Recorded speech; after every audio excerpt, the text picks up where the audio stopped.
Hello everyone, welcome.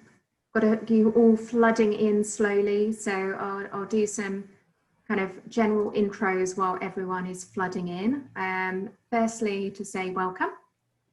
Secondly, to say we are going to be recording this, so we will be sending out a recording afterwards. We would love your questions. Jonty and I would love your questions throughout, so please use the chat function, send us your questions. We've got planned kind of pauses where we'll stop and pick up your questions. And we'll be providing the slides afterwards as well, so don't worry about kind of, you know, photographing, writing stuff down and all those things. We'll share those with you afterwards as well. So yeah, welcome to Data Analytics to Power Business Performance. Our whole premise for today is asking you all a simple question, which is, are you using advanced analytics, AI or machine learning to power your business performance? And if not, we'd like to ask that you perhaps think that you should.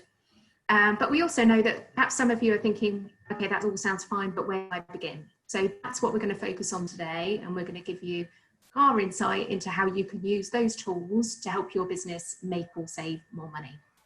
So intros first. So I'll let Jonty introduce himself first. Jonty, can't quite see you there. You're gonna Great. Hi everyone. So I'm Jonathan Rouger. I'm known as Jonty. I'm a stats consultant, and I do consulting for public sector, private sector, and indeed the third sector. Before I became a consultant, which happened last year, I was professor of statistics in the maths department at the University of Bristol, and head of statistics. And at Bristol, I was a specialist in computational statistics and machine learning, and also in risk assessment for low probability, high impact events. Great, thanks Jonty. And you'll hear a lot more from Jonty later. And my name's Helen Tanner. I founded DataCubed 3 years ago. We are a data agency. We help businesses to really kind of use the data they already have in their business to make and save more money. And in the current climate, that's obviously what we all want to do right now, is really kind of make sure that we're maximizing our business performance. So that's what we do. And I'll explain a little bit more about us in a minute. So in terms of the kind of setup for today, really, as you can see by that start message there, we believe that you should ignore data at your peril. We believe that many businesses out there are potentially sitting on a data goldmine, that if you tapped into that data goldmine, you could really get a commercial advantage, a competitive advantage, and ultimately you can make or save more money. And particularly in the current climate where the market is changing quicker than ever, we're all looking at a future with much more uncertainty than ever before, then finding that competitive advantage and doing things before your competitors do or before your marketplace does will give you that commercial advantage. So our advice is to lead the way with data rather than wait for your competitors to do something and then follow them. So just a bit of an intro to us. We're DataCubed. We are your one-stop data shop. We do everything to do with data, really. So from data architecture and data reviews and making sure that you're building the right data tech stack for you, through to analysis in all different forms of analysis, through to visualization and dashboards and reports and all of those good stuff. Then automating reports. We find that a lot of businesses have got loads of internal and client-facing reportings that need automating. Then we work on data monetization in terms of really helping you tap into your data and create brand new products and services that help you get a commercial advantage. And then generally kind of transformation. So making sure that businesses have a data strategy, they're becoming data driven, and they're moving from being a data novice to being data mature. And we work with lots of different businesses, as you can see here, across all different sectors. All different types of businesses. You'll see lots of big ones, lots of startups and scale-ups, and lots of SMEs in there as well across all different sectors. And what they've all got in common is that they often have disparate, disconnected data sources, or they're aware they're sitting on some kind of data gold mine and they really want to be able to get some help to tap into it. So today, what we're going to focus on is 2 use cases, and we've chosen these 2 because on this call, we've got lots of people from all different sectors and all different areas. So we were trying to think of use cases that had wide applicability.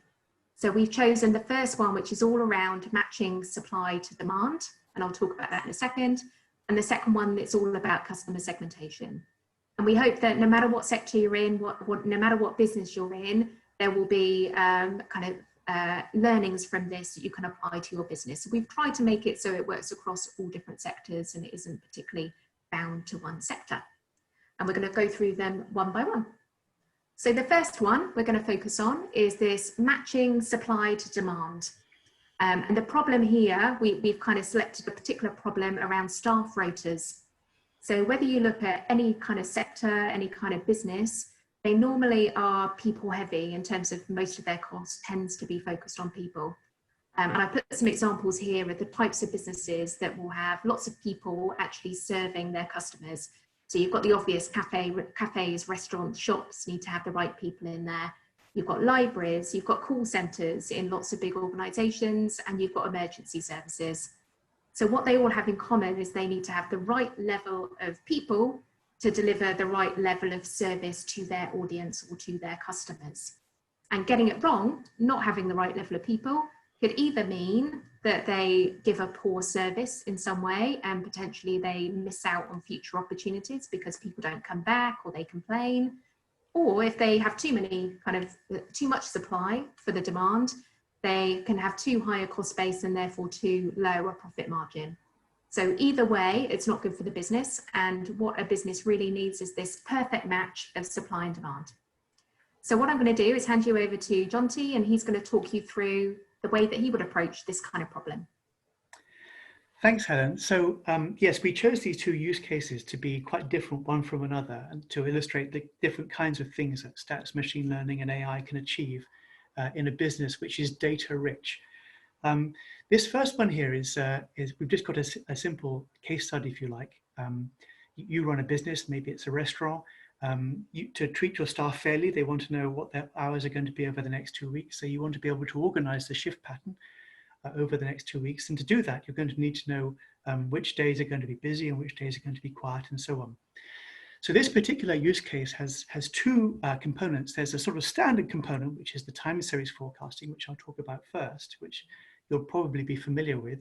And then there's the cool bit, which is the decision support, which I'll talk about afterwards. So with the time series forecasting, we're going to assume that you have a sequence of daily revenues, for example, from your restaurant, and you want to make a day-by-day forecast for the next 14 days. Suppose that it's June the 1st, for example, and you want to forecast out to June the 14th or June the 15th. Now, when we're doing this kind of time series modeling, there are really three things we need to think about. The first thing is that there will be trends in your revenue data, and of course the big trends that go back a long time are probably not relevant for the next 2 weeks. So you want to discount the big trends, but keep the short trends, the ones that might affect how your business will perform in the next 2 weeks.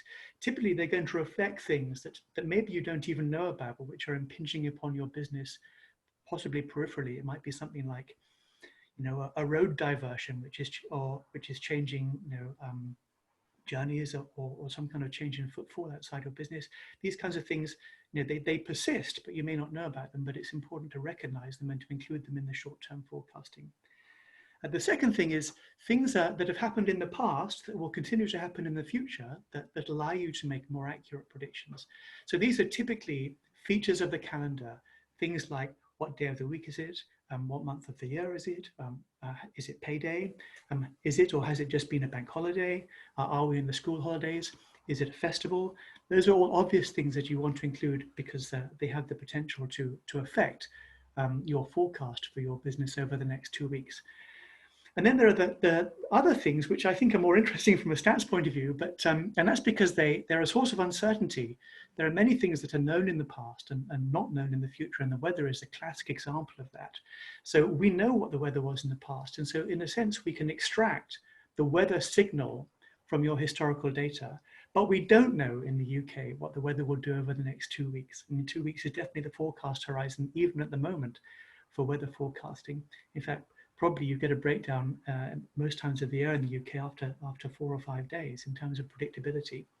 So what happens is that the historical signal from weather becomes future uncertainty or future noise. And that's the key thing that you would hire a statistician to manage, this idea that there are signals in the past that become noise in the future. So if you do this, you construct a fairly simple time series model, and your result will be for every day in your next 14 days, you'll get a forecast, a point value, that would be revenue, day revenue, say, and then you'll get a measure of uncertainty. And the point I want to stress is that the measure of uncertainty is a really important part of this tool, because if you have that, you can go further than simply producing a daily forecast. You can actually go into a decision support tool, and that's the thing I want to talk about now. So there is a topic in stats called decision theory, right? Decision theory is about how we can make optimal choices of actions under uncertainty. It's not just a theoretical thing, it's actually used in practice. In fact, I was part of a team that used decision theoretic framework to improve the UK Met Office's extreme weather early warning system. So it's used in very big applications, right now. It's not just some statistician having a good idea and then, disappearing off into their ivory tower. It's a real thing. So the thing is with decision support is you need to take account of uncertainty when you're thinking about the consequences of the choice that you make in the light of what actually happens in the future. Now, if we take the case of staff rotoring and we imagine a very simple world where maybe you can have few staff on or many staff on, and maybe your business can be quiet or busy. If you had few staff on and the business turned out to be quiet, you'd have made the right decision, basically. So we'll call that okay. Likewise, if you had many staff on and the business turned out to be busy, that's also the correct decision. If you have many staff on and the business turns out to be quiet, that's not a good choice. That's a negative consequence for you. So that's got a cost of one unsmiley face, basically. It's a negative consequence. It's not a crisis. Obviously, having too many staff, they can probably clean the windows or do the inventory or something cool like that. But it's still suboptimal for you, and you'd like to avoid it if you possibly could. But in this particular case, I've imagined that if you had too few staff on and the business was busy, that would be a worse outcome than many staff and quiet. For example, you've lost potential revenue and you've upset your customers by offering them poor service.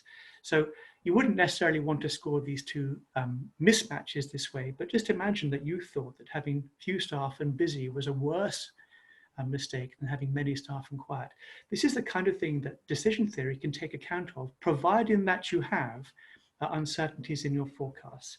So this kind of asymmetry can be used to make a suggestion for how many staff should be rotated for each of your 14 days. Now, a tool like this is not definitive. You don't just do what the tool tells you. It says, for example, hey, on this coming Friday, you should have many staff, but on the Monday that follows, you should have few. If it makes a very obvious assertion that your manager agrees with, then that's absolutely fine. What's often interesting in practice is when you get a recommendation from the decision support system that is different from the recommendation that you would have made otherwise. That's always worth investigating. So to summarize this use case, we've got the sort of standard bit, which is, hey, we can actually take your history of daily revenues and other things that we know about the world around your business and use it to make better predictions for the future. But the second cool part is that if we can do this with a measure of uncertainty, we can build a decision support tool to help you with your rotoring that allows you to quantify what you think of as the negative consequences of making a mistake. Back to you, Helen. Great, thank you, Jonty. So Jonty, you've explored the theory here and made it seem incredibly simple. But how do we actually do this in practice? How do you implement something like this? What's involved? Well, I can sort of talk you through the process that we went through with the Met Office, although I'm going to obviously compact several years worth of pain into 5 minutes of pleasure. So we have to assume that your records are accessible, right? Your revenue records are accessible. If you have a very complex data infrastructure in your business and it's not easy for you to access the historical records day by day, you're going to need to hire someone like, for example, DataCube to sort out your data situation. But if we assume that the historical records are available, you're going to need to deliver those to the statistician, usually as a CSV file. That's daily revenue, with date and then number, date, the number, date, the number. And you're going to need to, someone's going to need to hire a minion, basically, to collect additional information that's useful to the forecast, like, for example, when were the bank holidays, when were the movable feasts like Easter, what was the weather, those kinds of things. They all get delivered to the statistician basically as columns of data. And then the statistician does the building of the time series model, which is mostly straightforward. There's a couple of cool things you need to be a bit careful about, like, for example, accounting for local trends in the near term, but not longer trends, discounting historical information because it's become a bit stale and so on. Those are the kinds of things that a statistician would do that you wouldn't necessarily get out of an Excel spreadsheet. And then there's calibration out of sample, those kinds of things as well. That will create a time series model. If the client is interested in going the step further into decision support, then there's probably a meeting with the client to try and get a feeling for what the client thinks of as the relative costs of making a mistake in staff allocation. That's a fairly simple thing to do, and I've done that with a couple of different clients now, and it's not nearly as intense as it looks. You can literally do it with smiley faces if you want to. You don't have to think too hard about it. And then there's the production of a prototype tool for forecasting and decision. That's all pretty straightforward. That's the job of the statistician in interaction with the client. The final bit is a bit more complicated because you need to take this tool and you need to embed it in the client's current systems. That's always going to be a bit more complicated. You've got to understand the architecture of their systems. You've got to have access to their dashboard. You've got to design a widget that basically puts the information where the managers can see it. And you've got to arrange for that widget to update itself more or less in real time, because of course this forecast is an ongoing thing. Every day or every week, whatever it happens to be, you're going to want to update the forecast and roll it forward. So you've got to find ways to create this widget, to have it automatically update, to robustify it against the kinds of operational errors that occur in practice. Those are all things that you need an expert to help you with. Great, thank you, Jonty. And maybe if we can assume that the project has all this data available. We talked about this kind of, potentially time-consuming bit to get all the data into one place. Assuming that, how long would this kind of take to kind of produce typically? How long would a project like this take for a business? So I think some bits are easy to quantify. It's not going to take more than half a day, basically, if the architecture of the data resource of the business is already well understood and regular. It's not going to take more than half a day. Of course, that's a big if, but to get all of the data into a common format, like a CSV file, which you could read into a spreadsheet, of course, where you've got a column for date and you've got a column for revenue and you've got columns for things like meteorology. Yeah, and ones for bank holidays and so on. That's all straightforward.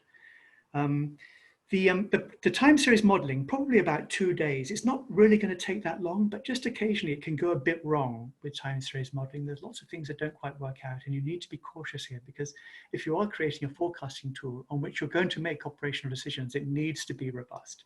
So you can bang out something quickly, probably in half a day, but you're going to want to give an expert a day and a half to really check that it's as secure as possible. The third bit, which is installation into the client dashboard, I mean, that's pretty open-ended, to be honest. It depends, again, a lot on what the client's current resources are and what they want their widget to do. That one, I'm going to struggle to put a number of days on. That's fine. Thanks, Jonty. And last question before we move on to the next use case. Are there any particular programming languages or software tools or platforms that you would recommend or not recommend for a project like this? So most of the projects along these lines are going to run in some combination of Python and R. Yeah, you could do either one entirely in R. I think that's clear. What often happens in practice is the people who are most familiar with the data architecture of the business will be more familiar with Python. So you'll be looking to operate basically in the intersection of or the union of Python and R. And the good news is that there are lots of data interchange formats. Feather is the most obvious one, but there are also text-based formats like CSV and so on, where it's very easy to move data from one to another. And in fact, you can call Python from within R, you can call R from within Python. So you don't need to go outside of those two. I wouldn't have thought R for all of the stats, Python possibly because the programmers who are most familiar with the systems that the company currently has are more likely to be Python programmers than R programmers. Great, thank you, Jonty.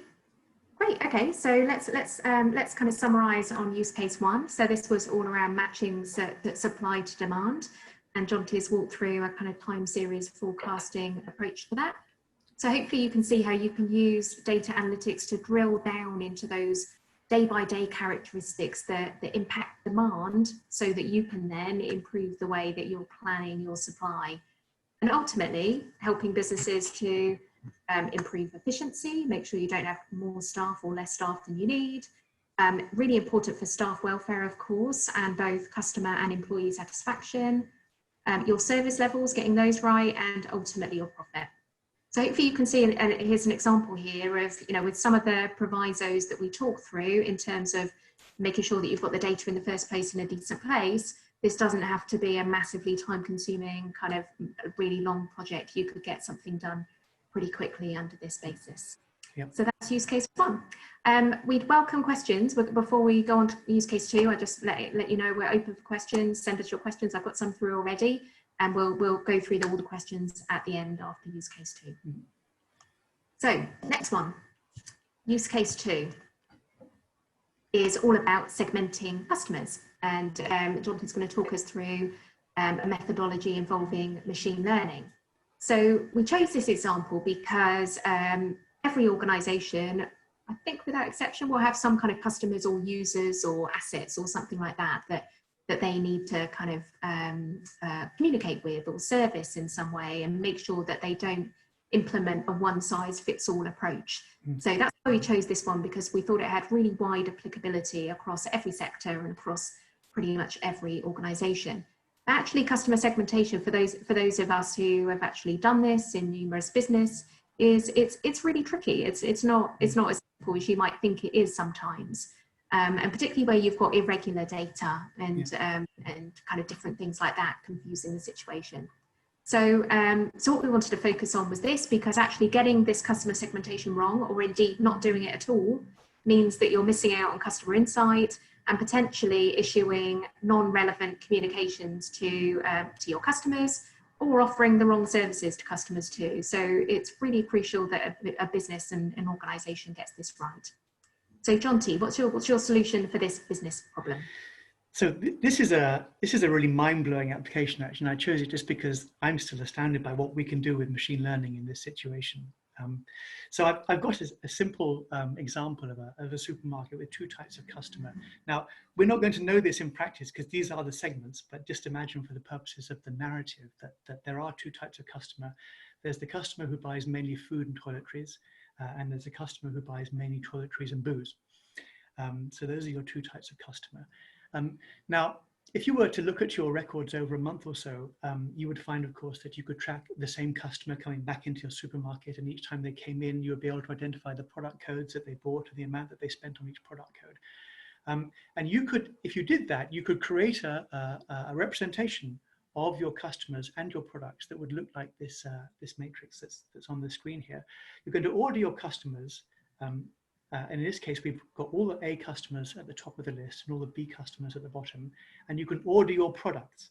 And in this case, we've ordered all the products so that the food is on the left, the toiletries is in the middle, and the booze is on the right. Okay, so we've done this because we happen to know that these are our customers and these are how they segment.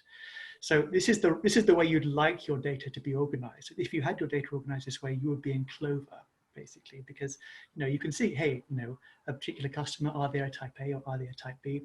And it's not restricted to only 2 types of customer. There could be many types. We're just using 2 in this case because it's easy to look at.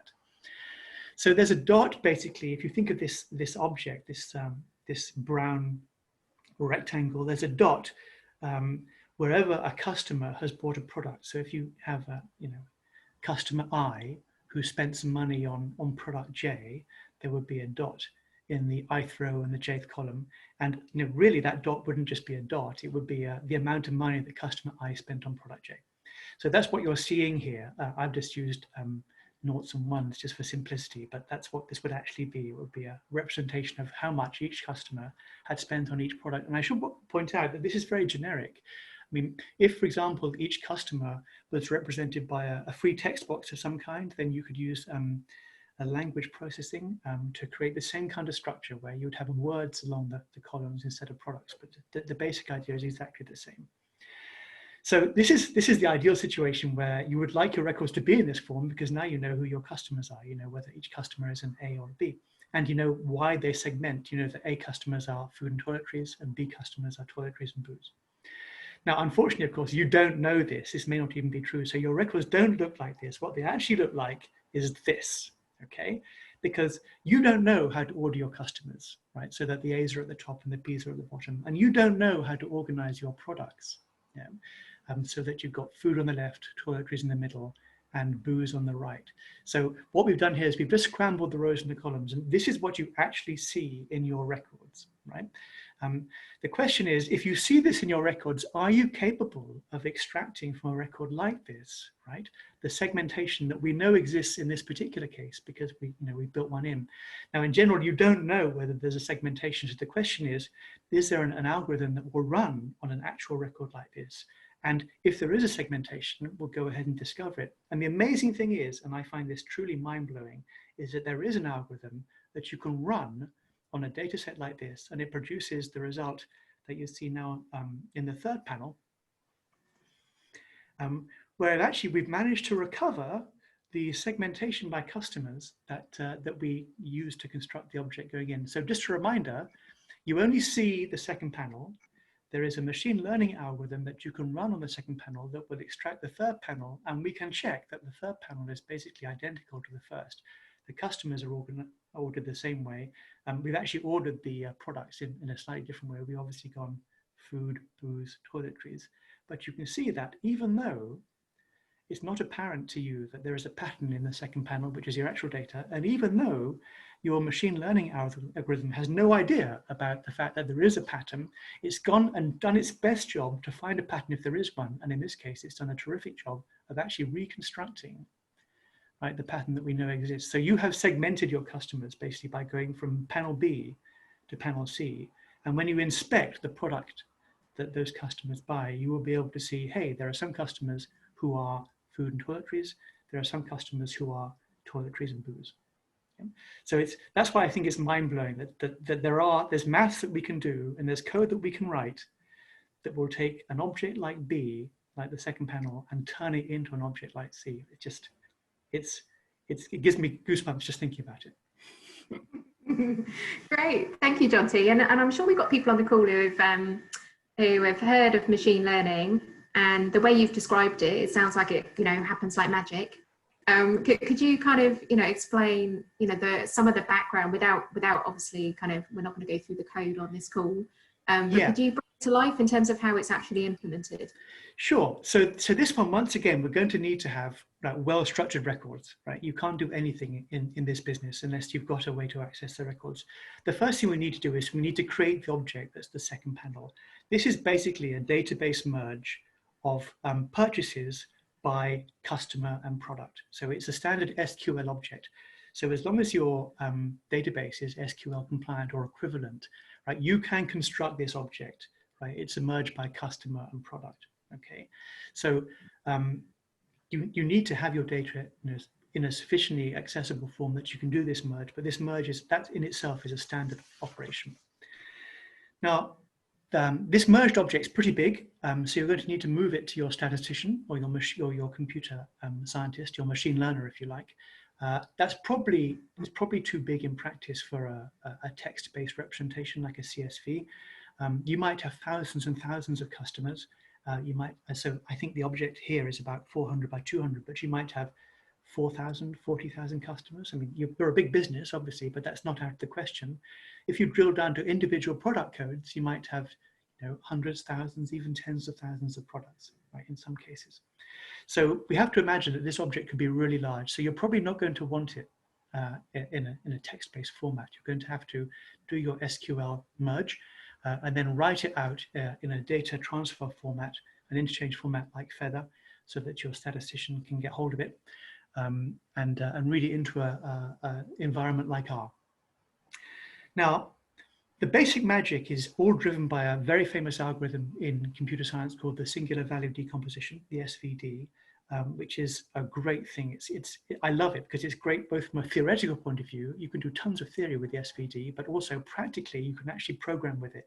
It's super stable numerically, and it's how you would do lots of standard calculations in matrix algebra you'd use the SVD. Anyhow, So the SVD will run, it runs basically in cubic time, which is quite expensive for a really large object. But the way that you make it run practically for these very large applications is that you use what's called a sparse SVD. So this object here, this matrix, every white point is basically a zero. Now, a sparse matrix is a matrix where there are lots of zeros. And when there are lots of zeros, you don't change the polynomial order of the calculation, but you change the scaling constant. So a program that wouldn't run in a practical amount of time, it might take days or weeks. If it's run on a sparse object, it can take seconds or minutes at most. So the sparsity is a key thing here. So what we're looking for is a sparse SVD. There is such a thing. And the thing that the statistician does, which is a bit special, is looks at the trade-off between sparsity and fidelity. So you can make this run faster by putting more zeros in, and you can get more zeros by thresholding the numbers. So, if a customer has only spent £10 on beer, for example, and you might think, £10, that's not very much. Let's call that zero. So you might threshold above zero. That's a decision that you have to make, and you have to then check the fidelity of that thresholding, because you're thresholding in order to make the calculation run in seconds rather than minutes, but of course you're also losing information. So there's a slightly tricky issue there, and that's the main point where you need to hire someone who's careful, because to get this to run in real time on a large object, which is what you want, is going to require a certain amount of delicate handling. But that's really the key thing. That the last bit is having done the segmentation in a way that you understand, so having got to picture 3, for example, then to sit down with the client and to look for a story, basically, that allows you to label the groups that you found, not necessarily just 2 groups, but maybe 3, 4, 5, or 6 groups. Each group needs a narrative, right? Because without the narrative, it's useless. There's no point in saying to your client, hey, this person is group A and this person is group B, if they don't know what characterizes a group A person and what characterizes a group B person. So there's a certain amount of interaction with the client at the final stage. Data-driven, of course, because you're inspecting the products that the different groups are buying in order to nail down the narrative, so that when you hand over to your client, you're handing over a list of customer IDs, grouped basically, but you're also handing over a narrative for what each group represents in practice.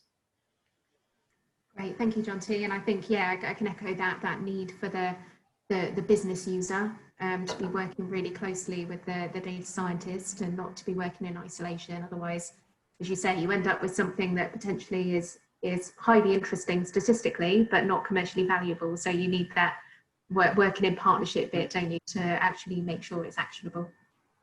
Great, thank you, John T. Again, send your questions in. We're going to pick up some questions in a moment. But just to summarise, in terms of use case 2, so this was all around looking at segmenting customers and using machine learning to do that, and looking at some of the reasons why standard methodologies might not give you a complete picture as you might want. So looking at these different clustering methods, like on bipartite graphs, as John is kind of through with us.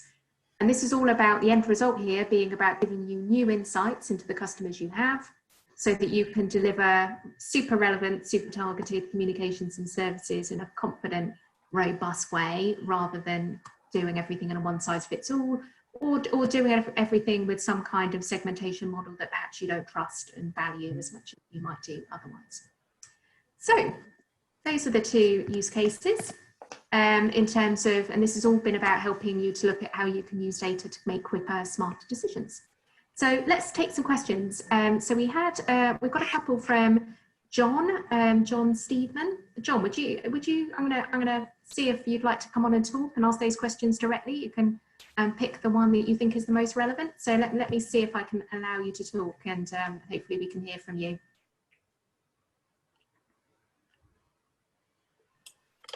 Hello, John T. Thank you really for the presentation. It's really interesting. Great. Can you hear me okay? I can hear you, yes. Well, I was just about to say that I think my questions were a little bit more general, and you've introduced some more specific techniques. So that's thrown me slightly, but well, I guess I was just wondering, Helen, it might be, I don't know, perhaps, do you see any use in a business context for more strategic forecasting, like I don't know, how many branches should we have next year, or is that just is that as dicey as I think it might be? So maybe I can answer that one, Helen, because I started off as an economist for my sins many years ago. All my degrees are economics, and I started off as a lecturer in economics. So this is, I'm going to say probably not, actually. I think the issue is that we probably don't have in our organizations people who are as good at understanding the economy as the people in the Bank of England, right? And the Treasury. I mean, they really do have access to data we don't have before we get it. They do hire really, really smart people. And if you were to want to make a longer term forecast for your business, probably you're going to want to leverage the Bank of England forecast. So you're going to want to say, okay, how does my sector and how does my business respond, right, to larger scale drivers of the economy, like, for example, GDP growth, inflation, interest rates, exchange rates, and so on. Yeah. So I don't think there's, I mean, unless you're a huge business, I don't think there's much mileage in trying to outperform the Bank of England when it comes to prediction. I really think that they are the people we should go to. But we all know, sadly, that the Bank of England can be out by, percentage points in its quarterly forecasting of GDP growth, for example. It's just a really, really difficult thing to do. So if we recognize that they are doing the best job that they can and probably a better job that we can do, and yet they're still out by a lot, I think that I'm a bit dubious about how much value there is in us trying to create really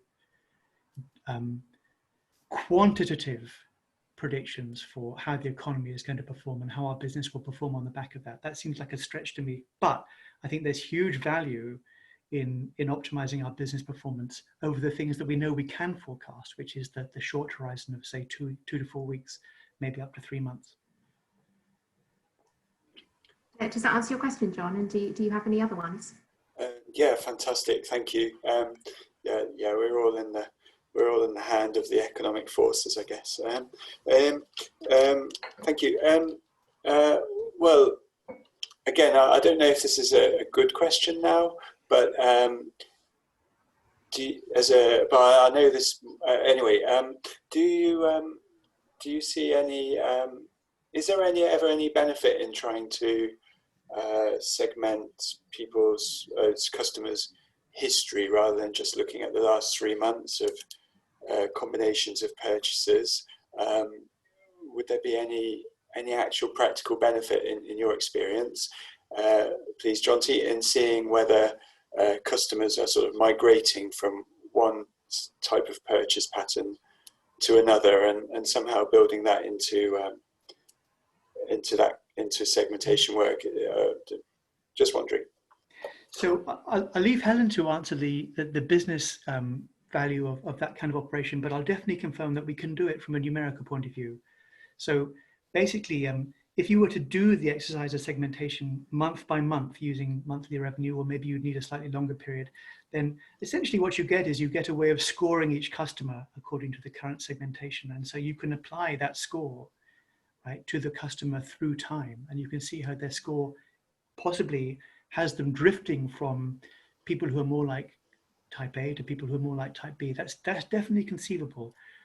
So it can be done. Helen, what about the business case for doing that?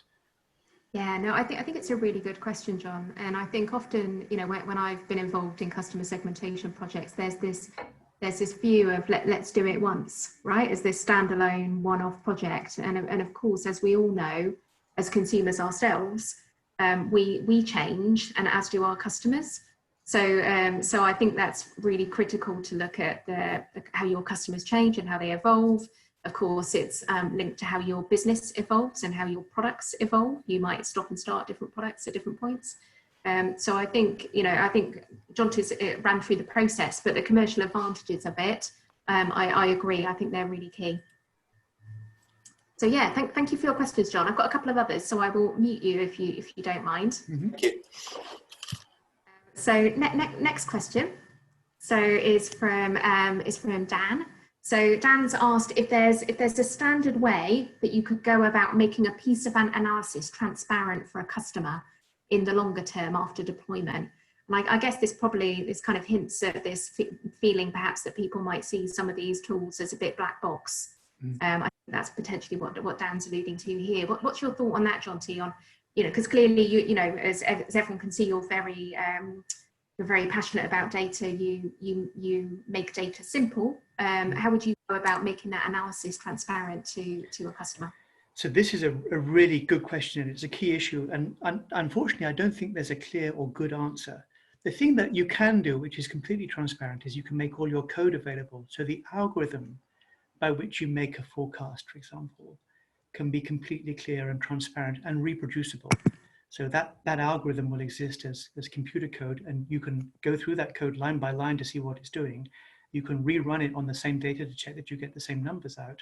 And you can rerun it on perturbations of your data to do simple sensitivity analysis, for example. You can do all of that, and that's very useful. What's more difficult in the modern machine learning world is understanding the reasons why your predictive framework, say, has done the thing that it's done. And that's because it's turned out that predicting things from other things is a lot more complex than we would like it to be. We would like predictions to be very simple. We'd like to say, hey, if X goes up by 4, then Y goes up by 2, for example. And we'd like to inspect the coefficient on X and see that it's 0.5 and, and have a really good narrative for why that's true. And back in the good old days, like the pre-computer days, of course, that's all people could do. And they spent a lot of time, especially in stats, and still in stats, I'm afraid to say, agonizing about the values of coefficients in regression equations because they were thought to be, if not causal, at least highly informative. So these weren't black boxes. You could actually inspect the model itself and read off from the numbers in the model what a change in X would do to Y. Whereas in the modern framework, you can do that through a sensitivity analysis, but you can't get inside the black box, really. A framework like a random forest, it's an incredibly powerful prediction framework. It will typically outperform the old school regression style frameworks. It's super powerful.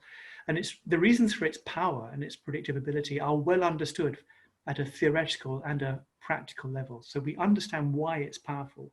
But what it doesn't offer us is the chance to open up the black box and inspect the coefficients and say why it is that this random forest predictor is saying that this particular customer is an A rather than a B, for example. So yes, reproducible, transparent, that's all fine. That's actually embodied in the code itself. To get inside the black box and to create a narrative that's driven by the individual coefficients that you could see in the model, that's no longer the kind of thing that we would think is consistent with a really powerful predictive framework. That's great. Thanks, Jonty. Hopefully that answers your question, Dan. Next question we've got from Chris. So a very topical one about the A-level fiasco and obviously the algorithm that was developed there that has not worked and has backfired and has been highly critiqued. So the question from Chris is, does this have lessons for the application and design of models more generally? But yeah, and have you got any comments on the A-level algorithm, Jonty? I have to be a bit careful here because I'm sort of slightly on the fringes of this. It wasn't yours, was it, Jonty? Was it no, yours? No, it definitely wasn't. But I'm probably party to a bit more knowledge about this than is in the public domain. So I'm going to be very circumspect about what I say. This is what can I say that's circumspect? We are recording as well. Yeah, I'm actually going to have to. I'm going to have to recuse myself from this question entirely. I think I don't think I could give a simple answer that wouldn't be revealing in an unhelpful way. Okay, so sorry, Chris. Really sorry about that. Maybe that's a one-to-one. Maybe that's a one-to. Yeah, exactly. Yeah. That's what I was going to say. Maybe it's a one-to-one discussion in there instead. Yeah. Maybe we can turn that into a different question though, around accuracy levels. Let's go back to these use cases. Stay away from A levels. I think often a business user will go, well, how accurate is this model, right? And sometimes you can get very bogged down in stats and all the different kind of those types of things. How do you simply explain the accuracy and reliability of a model in these two use cases? So this is something I experience with a variety of clients all the time, especially when running classifiers. So a classifier is a prediction framework where the response is a label, basically. So it's not a continuous number like 17 pounds. It's a label like, for example, you might be running a classifier on DNA strands, and you might be trying to classify different types of iris, so setosa, well, I can't remember the names of the other two, but there's a famous iris collection, for example. So your prediction is a label like Setosa. It's a type of iris. Now, these classifiers, you can quantify how well they work in terms of their prediction error. So basically what you can do is you can train your classifier on a training subset of your data, and then you can use it on a set aside part of your data where you do know what the true classifications are, and you can record the proportion of classifications that you make that are errors. Okay, so you can report very simply the error rate of your classifier. And you could do a lot more than that. In many cases, of course, if you've only got a binary classifier, so the condition is either present or absent, you can record other things like the reliability and what we would call the sensitivity, the specificity, and so on. But I tend to find myself that I can never remember which one they are, because it's all quite complicated. So I like to stick with the error, right? What is the error rate of your classifier?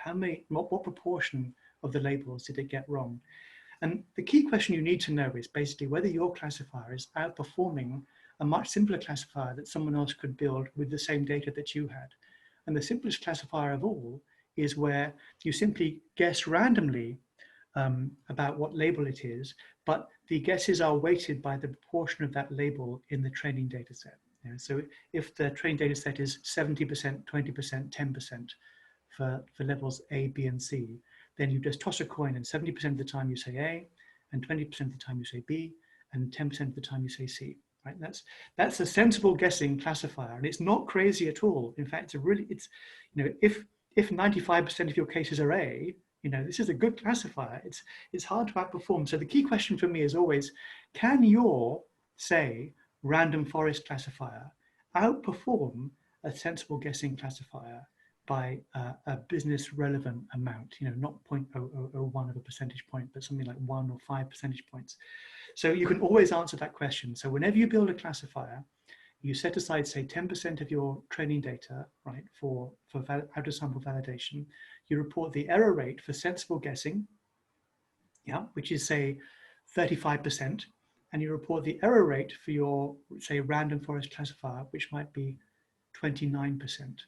And then you've outperformed sensible guessing, which is a tough benchmark to beat, by 6 percentage points. And that seems like you've done a good job. Okay? So it's always the first thing that I test. Does my random forest, say, classifier outperform sensible guessing by a meaningful number of percentage points? And the answer is not always, of course. Sometimes you find, right, for all sorts of well understood reasons, that sensible guessing outperforms your random forest classifier. It's always good to know that, because you need to go and find out what's going on. Usually you should be able to outperform. You should be able to extract more information from the training data set than simply the proportions of 3, whatever it is, levels of the factor. But that's what I would do, and that's how I would present the results of a classifier to a client. I would say, look, this is sensible guessing. It's like a 70-20-10 rule, and the error rate of sensible guessing is 35%. And this is my random forest classifier, and the error rate of this classifier is 29%. And so I've outperformed by 6 percentage points. And that feels to me, and perhaps you'll agree, to be a significant, useful margin. Absolutely. Thank you very much, Shanti. So we'll kind of tie it up there. So this webinar's all been about really helping you to understand that all these tools that are really used in universities and the government and all those types of places can be applied relatively easily and relatively quickly to business. And this is all about helping businesses to become leaner and stronger organizations, particularly in the current climate and the need to kind of get ahead of the competition, create that commercial advantage, and really make the most of the recovery that will come and hopefully won't be too far away. And ultimately helping businesses to make or save money.